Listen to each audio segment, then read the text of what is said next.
दिया गया क्योंकि जल्दी का काम करना है, ठीक है। कौन जाए रिएजेंट में परिवर्तन कर ले, तुरंत काम कर लेना है, ये बन गया। तो इसमें 1 2 पे एडिशन हो जाता है। कहां एडिशन हो जाता है? और दूसरा ऐसे था,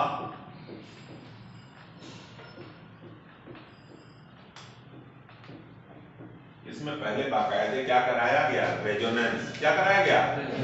याद आ रहा है रेजोनेंस? सब लोग नहीं बोले। अरे बोलो यार। डिलोकलाइजेशन ऑफ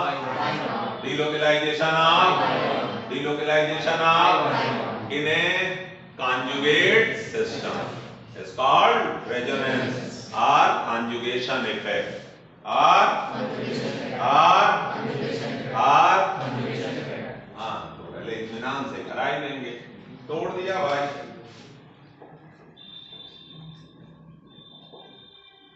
इधर तोड़ा, यहाँ माइनस यहाँ पे प्लस, फिर इधर तोड़ा, यहाँ माइनस यहाँ प्लस।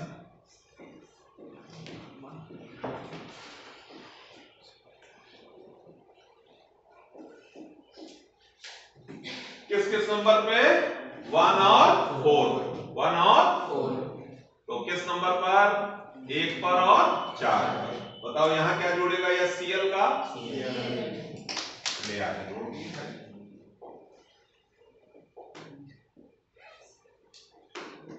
यहाँ क्या जोड़ेगा भाई? अच्छा, जब ये जुड़ गए तो ये लोग गायब हुए ना, ये लोग गायब हुए, ये हमारा प्रोडक्ट मिल गया, ठीक है। तो थोड़ा जीआई याद आया हमको, थोड़ा मार्कोनिकॉफ एडिशन याद आया। आज का जो टॉपिक था हमारा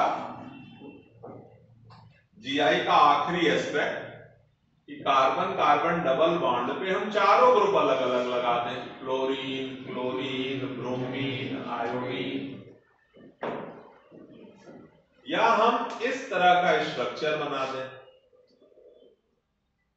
तो इसमें सिस ट्रांस चल सकता था, लेकिन लोगों ने कहा कि क्या जो है, जब नई दुनिया के नए टर्म आ गए हैं तो पुराने टर्म आप क्यों यूज करो, आप इजेड ही यूज करो। तो जब चारों ग्रुप अलग अलग हो गए, चारों ग्रुप अलग अलग हो गए, तो अब इससे कोई कहता कि भैया इससे प्रश्न पूछो आप, तो पूछा जाए तुम्हारा रोटेशन हिंडर्ड है? कहता हाँ। बोलते नहीं हो आप लोग? कहता ना भाई, ये कहता कि हाँ हमने भी ऐसे क्या किया हुआ है, डबल बनाया हुआ है। जब डबल बनाया हुआ है तो रोटेशन क्या है? हिंडर्ड। अरे डबल बॉन्ड हम लोग हर जगह एज्यूम कर लेते हैं, बोलो भाई, हाँ? रोटेशन तुम्हारे हुए हैं हम लोग। यहाँ जो दोनों ग्रुप लगे हुए हैं वो एक जैसे हैं या अलग अलग है? बोलो भाई, सिमेट्री नहीं ना आएगी, एक जैसे चेहरे मोहरे नहीं ना आएंगे, कोई सवाल ही नहीं उठा के रखा या ढक ले। तो इन दोनों केस के लिए एक नई थ्योरी देनी पड़ी, वो था ईजेड सिस्टम। क्या था? ई मीन्स होता है एंटेजीजन, जेड मतलब होता है जूसा मैन, मतलब नहीं होता, मतलब ये शब्द से आया है, हमने सार्ट बनाया है, एंटेजीजन और जूसा मैन। जूसा मैन मतलब होता है बीइंग टुगेदर, साथ साथ होना, मतलब दो एक जैसे लोग क्या हैं? साथ साथ हैं, ठीक है। और एंटेजीजन मतलब अपोजिट, ठीक है। दो 60 वर्ष के लोग बेचारे जो है, हाँ, बढ़िया से कहीं गए हुए हैं टहलने, दोनों के हाथ में शानदार कस है, नहीं कुछ भी है, ठीक है ना। इमेजिन करिए, पुराने मित्र हैं, हाँ, और जो है अपने टाइम की बात की चर्चा करते हुए जो है घूम रहे हैं। तो जब साथ साथ घूम रहे हैं तो आप उनको क्या कहेंगे? जेड कहेंगे। क्या कहेंगे? वर्मा जी और शर्मा जी जो है जब एक तरफ साथ साथ घूम रहे हैं तो क्या कहे जाएंगे? और जब अपोजिट हो जाए बेचारे, कहीं दूर तो क्या कहा जाएगा? ई। याद रहेगा? ये ई और जेड दिमाग में बैठा, ये पैरेलल है सिस और ट्रांस के। किसके?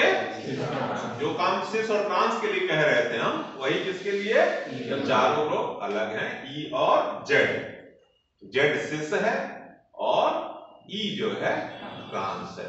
ई को इनमी से, इनमी होता है ना, ट्रांस मतलब अपोजिट, तो उससे कोरिलेट कर लेंगे तो भूलेगा नहीं। नहीं तो इजेड कहते हुए दिमाग में बार बार आता है कि सिस होगा ई वाला। इतनी बात बैठी भाई। 6 मिनट बचा हुआ है, टाइम खत्म हो गया। अच्छा कोई बात नहीं, 2-4 मिनट हम आपका खा ही सकते हैं, इतना अधिकार है। ये क्वेश्चन जो है आप जल्दी से कर जाइए। अच्छा इसको करते कैसे हैं, देखो प्रियॉरिटी रूल से करते हैं। किससे करते हैं? प्रियॉरिटी रूल या सीक्वेंस रूल। प्रियॉरिटी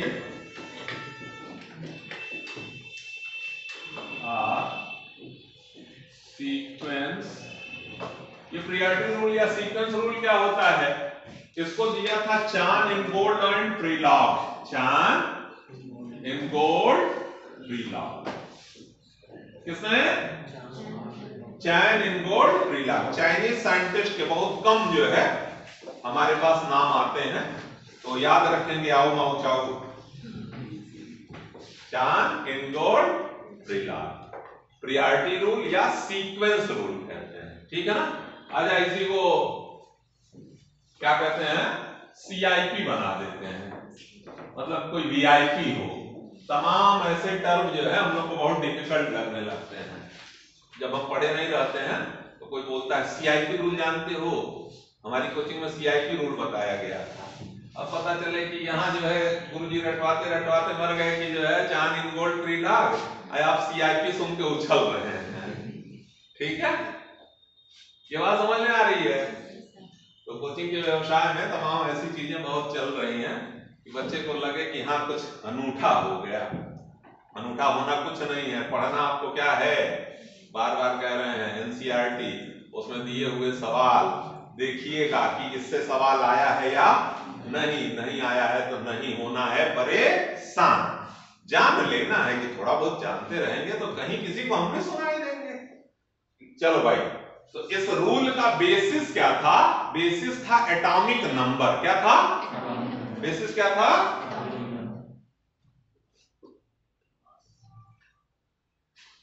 बेसिस था एटॉमिक नंबर। लेकिन जब आप आइसोटोप ले लोगे, क्या ले लोगे?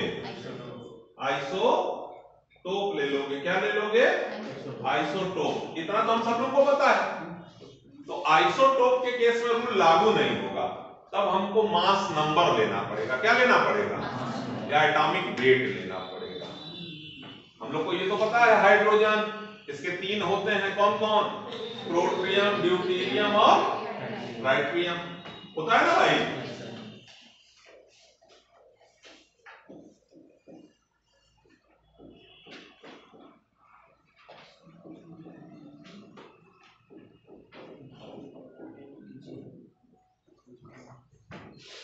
तो बेसिस क्या है? एटॉमिक नंबर, और वैसे हम लोग एटॉमिक वेट। अब देखो, मान लो कोई एटम सिंगल सिंगल है तो बड़ा आसान है। फ्लोरीन क्लोरीन है तो कौन भारी है? अरे हमको सब तो याद नहीं, लेकिन ये याद है कि ग्रुप में नीचे जाएंगे तो बढ़ते जाएंगे। बोलो भाई, है ना? एक मैजिक नंबर सर ने याद कराया है, 2, 8, 8, 18, 18, 32। अंग्रेजी वालों के लिए 2, 8, 8, 18, 18, 32। अरे इतना तो समझ में आता है। हाँ? अच्छा, ये पहला जो 2 वाला है ऐसे 2 हैं, फिर 8 वाले ऐसे हैं, फिर 8 वाले ऐसे हैं। इतना तो आता है ना? ये पीरियड है। बोलो भाई। उसके बाद 18 वाला ऐसे है, फिर पीरियड, फिर 18 वाला पीरियड है, फिर ये 32 वाला है। तो कितने पीरियड हो गए? 1, 2, 3, 4, 5, 6 है कि 7 है? 7 है। हाँ? तो एक ऊपर वाले से शुरू होता है, ये 2 नंबर वाला। जैसे हाइड्रोजन है ना, हाइड्रोजन है और हीलियम है, ये रेफरेंस हमारा। क्या?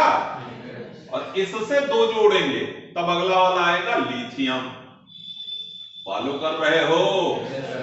मैं पीरियोडिक टेबल दिखा रहा हूं, आप पता नहीं क्या देख रहे हो। ऊपर वाले में क्या बन गया?